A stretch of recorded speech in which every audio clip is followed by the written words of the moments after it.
नमस्कार साथियों, mister Pandey academy में फिर से आपका एक बार स्वागत है। साथियों, ये वीडियो विशेषकर बिहार शिक्षक बहाली से संबंधित है। आज का जो वीडियो बनाने का मेन मकसद है, आप थंबनेल के माध्यम से समझ गए होंगे। अगर आप थंबनेल को देखकर इस वीडियो को देखना प्रारंभ किए हैं तो बहुत ही अच्छे जगह पर आप आए हैं, क्योंकि कुछ विश्लेषण के साथ मैं उपस्थित हूँ। कुछ कथाकथित जानकारी भी सामने निकल के आई है, कुछ हमारे खट्टे मीठे स्वाद भी निकल के आए हैं। एक एक को देखने का प्रयास करेंगे, चूँकि बहुत ही इम्पॉर्टेंट है ये बात जानना, क्योंकि हमारे भविष्य का सवाल है। आप सबको मैं बताना चाहता हूं कि जिस तरीके से यह आंदोलन विफल हुआ है, इसका सबसे बड़ा फ़ायदा सरकार को दिखा। साथ ही साथ मैं आपको बताना चाहूँगा कि एक विशेष सूचना भी मिल के आ रही है कि सरकार लेट करने के कई वजह भी सामने लेकर आएगी। मैंने पहले भी आपको वीडियो के माध्यम से बताया कि जितना ज़्यादा लेट होगा उतना ही सरकार को फ़ायदा होगा, उतना ही शिक्षक अभ्यर्थियों को नुकसान होगा। और सरकार लेट करने के लिए एक एक हथकंडे अपनाना प्रारंभ कर दिए हैं। जैसे कि आप सभी जानते हैं कि अब शिक्षक बनना आसान नहीं होगा, आईएएस से भी कठिन होगा। यह पहले भी स्टेटमेंट आपने सुना था, और यह स्टेटमेंट आप कहीं ऐसा ना हो कि 7वें चरण में लागू भी हो जाए। अगर लागू हुआ तो उन तमाम अभ्यर्थियों के ऊपर ज़्यादा टेंशन बढ़ जाएगा जो अंतिम पड़ाव पर है। मेरा कहने का मतलब है जिसकी उम्र सीमा अंतिम पड़ाव पे है, जिनको लास्ट चांस मिला हुआ है इस शिक्षक बहाली से अपने जीवन यापन करने के लिए, एक सहारा जो मिला हुआ है वह समाप्त हो जाएगा। उन अभ्यर्थियों का टेंशन और बढ़ जाएगा जो सोच रहे हैं कि बहाली तुरंत ही मिल जाए। सिर्फ और सिर्फ एक आंदोलन के फ्लॉप से आप समझ सकते हैं कि सरकार का मनोबल इतना स्ट्रांग हो गया है जितना आप घर बैठे आराम करते हुए महसूस कर रहे हैं।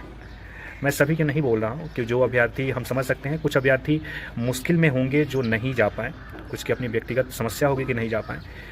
जो अभ्यर्थी वहाँ पर गए वो अति सराहनीय कार्य किए, उनको तहे दिल से मैं धन्यवाद देना चाहूँगा। जो अभ्यर्थी के पास कोई समस्या नहीं था फिर भी वो आराम से घर बैठे चद्दर तान कर सिर्फ सोए हुए मज़ा ले रहे थे, उन अभ्यर्थियों को मैं कहना चाहूँगा कि अगर आपका चद्दर तानने का ही इच्छा है तो बिल्कुल शिक्षक बहाली तो आपके लिए मिलने वाली है नहीं। क्योंकि सरकार बीपीएससी के थ्रू या फिर बीएसएससी के थ्रू भी बहाली को हो सकता है कि पुनः आयोजित करने की फिराक में लग जाए, क्योंकि एक बहुत अच्छा अपडेट मिला हुआ है सरकार की तरफ से, लेकिन अभ्यर्थियों की तरफ से वो बहुत नकारात्मक है। मतलब अभ्यर्थियों के लिए नकारात्मक है। अगर बिहार बीपीएससी से अगर सिलेक्शन प्रोसेस अप्लाई कराया जा रहा है तो कहीं हो सकता है कि प्रधानाध्यापक के तर्ज की तरह शिक्षकों की भी बहाली की जाए, जिसके लिए कहीं हो सकता है कि 24 कम पड़ जाए, 2025 भी कम पड़ जाए, 26-27 में आपकी ज्वाइनिंग हो। मैं बार बार इस चीज़ को कहता हूँ कि सरकार के ऊपर विपक्ष हो या फिर सत्ता पक्ष के वह नेता जो शिक्षक अभ्यर्थियों के लिए एक प्रेरणा का स्रोत हैं, वह अपना काम बखूबी निभा रहे हैं। निभा कौन नहीं रहा है? तो वह अभ्यर्थी जो आराम से घर पे सोए हुए हैं। मैं उन अभ्यर्थियों के बारे में चर्चा कर रहा हूँ जिससे कोई समस्या नहीं है, फिर भी वो घर पे आराम से चद्दर तान के सोए हुए हैं। हमें तो ये समझ में नहीं आ रहा है कि सीटेट में इस बार पेपर अनाउंसमेंट के अकॉर्डिंग 50,000 पास हुए, मान लीजिए 50,000 ना हुए हों, 20,000 हुए हों। पिछले सीटेट बीटेट आयोजित के बाद 80,000 हुए हों। अरे 80,000 में 40,000 के पास मान लीजिए कि समस्या है, 40,000 समस्या में है। चलिए 40,000 के पास मारिए, 20,000 और लोग को छोड़ दीजिए, 20,000 रुपये की माफ़ कीजिएगा, 20,000 कोई और किसी कार्य में लगे हुए, लेकिन 20,000 शिक्षकों की संख्या भी पर्याप्त नहीं हो पाई। गर्दनी बाग हो या फिर आपको चौराहा घेरने की बात हो, बहुत ही ज़्यादा अफसोस का विषय है। सबसे ज़्यादा तो अफसोस उन अभ्यर्थियों का है जो अपना सारा काम धंधा छोड़कर वहाँ पर बैठकर धरना प्रदर्शन दे रहे हैं, दिन रात सचिवालय का में दौड़ा कर रहे हैं। साथ ही साथ टेंशन हमेशा पड़ा रहता है कि कब गिरफ्तारी हो जाए।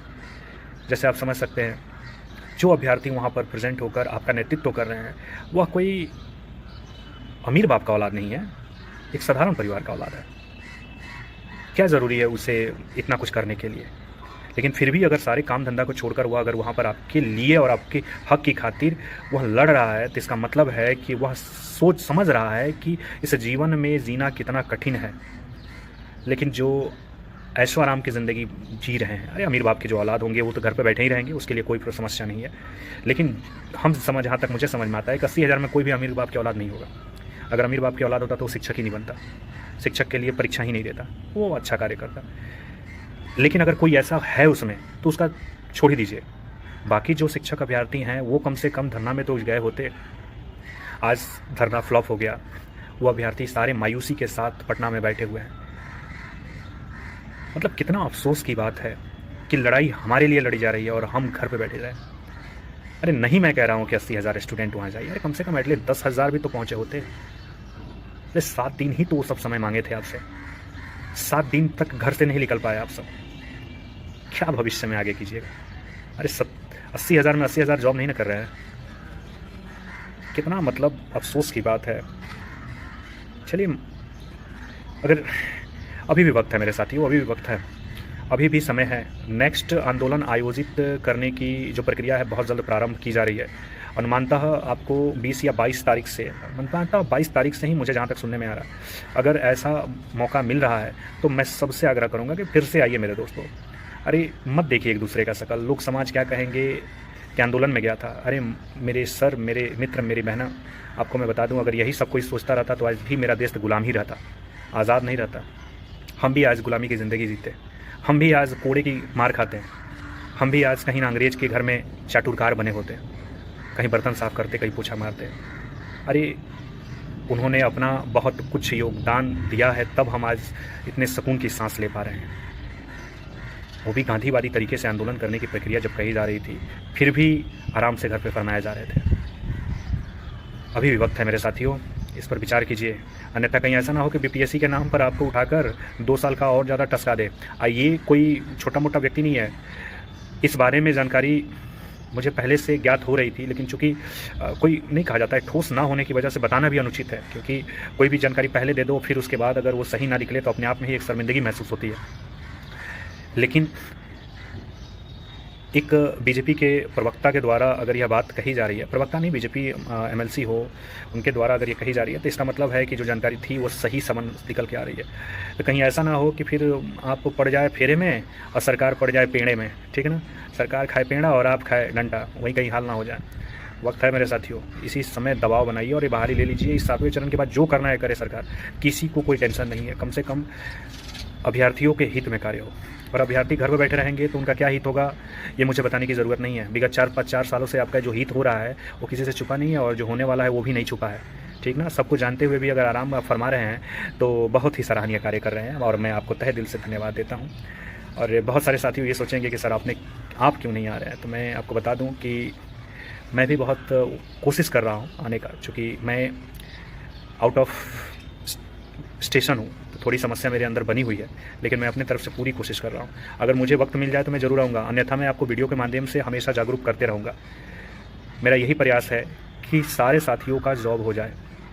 अरे एक बार में बिहार में शिक्षा सुधर जाए ना मेरे दोस्तों, हमें शर्मिंदगी की ज़िंदगी नहीं जीनी पड़ेगी। हमारे आने वाले पीढ़ी को बिहारी शब्द गाली की तरफ में नहीं लगेगा, बिहारी शब्द एक होगा ना, वो गर्व के साथ महसूस होगा। आज के समय में अगर आप बिहारी शब्द जो होता है ना, वो गाली के लिए इस्तेमाल होता है। क्या तो बिहारी है, एक गाली जैसा शब्द इस्तेमाल होता है। आप समझ सकते हैं कि बिहारी जब गाली के लिए शब्द इस्तेमाल हो रहा है तो कैसी मानसिक पीड़ा झेलना पड़ता है बाहर जाने पर। हमें वैसा आने वाली पीढ़ी को नहीं झेलने देना है, उसके लिए हमें जगना होगा मेरे दोस्तों, जगना होगा।